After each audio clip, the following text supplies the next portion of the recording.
छत्तीसगढ़ के नेता अमित बघेल के द्वारा सिंधी समाज के बारे में आपत्तिजनक टिप्पणी करने पर तथा सिंधी समाज के इष्ट देव श्री झूलेलाल देव के बारे में अपमानजनक भाषा का उपयोग करने को लेकर सिंधी समाज में भारी आक्रोश देखा जा रहा है। रविवार को समाज संगठनों का गुस्सा फूटा और बघेल के खिलाफ सख्त कार्रवाई की मांग छत्तीसगढ़ सरकार से करते हुए बघेल का पुतला भी फूका गया। रविवार को शहर के जरीपटका परिसर में सिंधी समाज के विभिन्न संगठनों द्वारा छत्तीसगढ़ के नेता अमित बघेल के द्वारा सिंधी समाज के बारे में आपत्तिजनक टिप्पणी करने तथा सिंधी समाज के इष्ट देव श्री झूलेलाल देव के बारे में अपमानजनक भाषा का उपयोग करने को लेकर नाराज लोगों ने एक विशाल शांति मार्च निकाला। इसके बाद रात करीब 8:30 बजे के आसपास नाराज लोगों ने बघेल के खिलाफ नारेबाजी करते हुए वसंत शाह चौक पर राष्ट्र स्तरीय संस्था भारतीय सिंधु सभा के प्रदेशाध्यक्ष वीरेंद्र कुकरेजा के नेतृत्व में पुतला फूका। कुकरेजा ने बताया कि उनकी संस्था के अलावा समस्त सिंधी समाज द्वारा विरोध दर्शाते हुए इस आंदोलन में हिस्सा लिया, जिसमें सभी दरबारों, व्यापारियों, पंचायतों व संस्थाओं का सहभाग रहा। आज नागपुर में जो हमारे सिंधी समाज के लिए अभद्र टिप्पणी करने वाले रायपुर के छत्तीसगढ़ का नपुंसक गलत मानसिकता वाला अमित बघेल जो छोटू भैया नेता है, मुझे लगता है शायद छोटू भैया नेता भी नहीं है, उसने सिंधी समाज, अग्रवाल समाज के लिए जो अशोभनीय टिप्पणी की है, उसका विरोध दर्शाने के लिए आज नागपुर शहर सिंधी समाज जहां इकट्ठा हुआ है।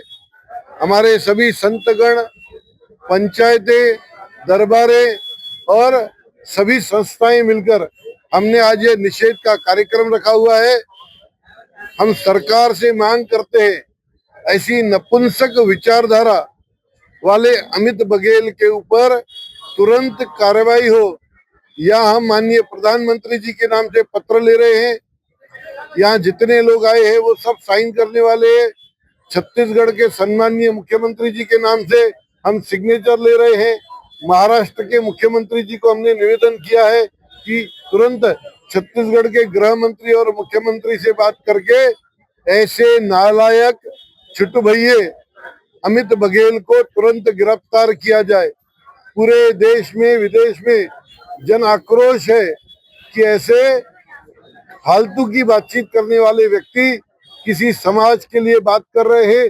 यह देश के द्रोही है, समाज के द्रोही है और समाज के विरोध में बात करने वाले व्यक्ति, इनका यह सब बात करने के पीछे का एक मोटिव है।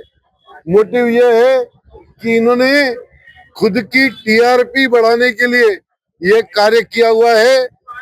हम सब ऐसे फालतू की टीआरपी लेने वाले व्यक्ति को छोड़ेंगे नहीं, कानूनी प्रक्रिया के अंदर जाएंगे और कानूनी प्रक्रिया के तहत इन सब का विरोध करते हुए इनको जेल पहुंचाएंगे।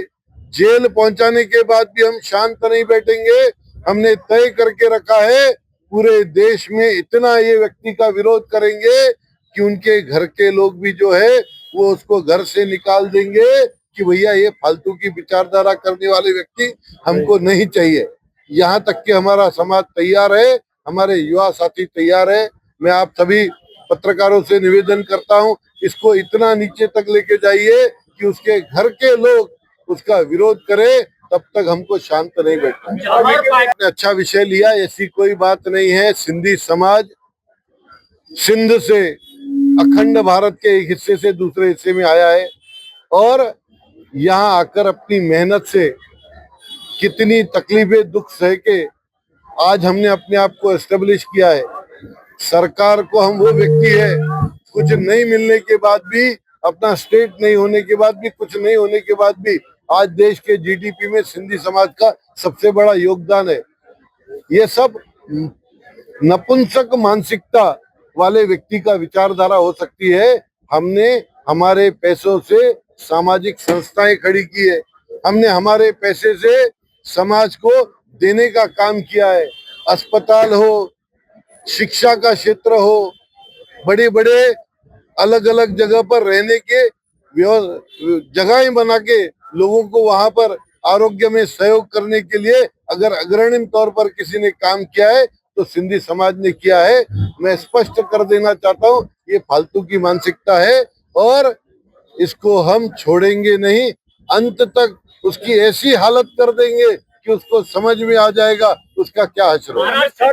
महाराष्ट्र के मुख्यमंत्री जी को हमने सविस्तार पूरी जानकारी दी है और हमने महाराष्ट्र के मुख्यमंत्री जी से निवेदन किया है, देश के गृह मंत्री अमित भाई शाह से, छत्तीसगढ़ के मुख्यमंत्री और गृह मंत्री, इन तीनों से बात करके इसके ऊपर में देशद्रोह का मुकदमा चलाया जाए। सरकार, आपकी सरकार के ओर से अगर आपको न्याय नहीं मिलता है तो ये सभी सिंधी बांधव जो पूरे देश में है, उनकी अगली रणनीति क्या होगी? सरकार हमारी है और सरकार जन जन की है। जो जन की भावनाओं को बिगाड़ेगा सरकार उसको सहयोग करेगी और 100% करेगी, हमें पूरा विश्वास है। जौहर पार्टी कोई छोटू भैया नेता है। ये बहुत अच्छा आपने विषय छेड़ा है। ये क्या है, इसके अंदर में कानूनी प्रक्रिया में समाज के विरोध में बोलने वाले के लिए कोई कानून नहीं है। इसके कारण अभी तक के इतने दिन हो जाने के बाद भी वो स्वतंत्रता घूम रहा है। हम बिल्कुल मांग कर रहे हैं इसके ऊपर में कानून बने और बिना किसी कारण के समाज को डिस्टर्ब करने वाले ऐसे द्रोहियों के ऊपर एक ऐसा कानून बने जिनके ऊपर तुरंत एक्शन हो सके। सिंधी युवाओं में काफी जोश देखा जा रहा है। कहीं सिंधी कभी हिंसा नहीं कर सकता, हमेशा अपने आपे में रहकर काम करना उन्होंने सीखा है। किसी ने हमारे भावनाओं को छेड़ा है, इतना आक्रोश बनता है। चुनाव आ रहे हैं, उसका कोई ये कोई चुनाव का विषय नहीं है, ये हमारी भावनाओं का विषय है। महाराष्ट्र में चुनाव हो रहा, राजस्थान में तो नहीं हो रहा। इससे ज्यादा जोश राजस्थान में है, गुजरात में है, मध्य प्रदेश में। आप मिसलीड करने का काम मत करिए। बहुत बहुत धन्यवाद। लोकवाहिनी न्यूज के लिए अविनाश तोतड़े, नागपुर।